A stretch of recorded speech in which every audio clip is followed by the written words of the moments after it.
ভারত সেবাশ্রম সংঘের প্রতিষ্ঠাতা যোগাবতার যুগাচার্য স্বামী প্রণবানন্দজি মহারাজের 131তম শুভ আবির্ভাব তিথি ও পুণ্যময়ী মাঘী পূর্ণিমা উপলক্ষে মন্মথপুর প্রণব মন্দির প্রাঙ্গণে মহা সমারোহে অনুষ্ঠিত হল 11তম Pranab Rathyatra.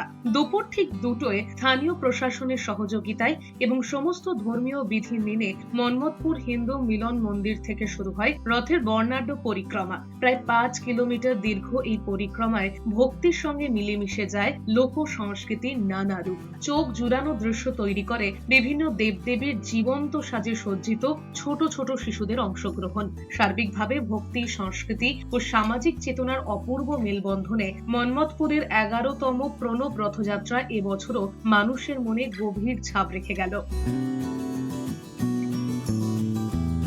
Riya report, S news.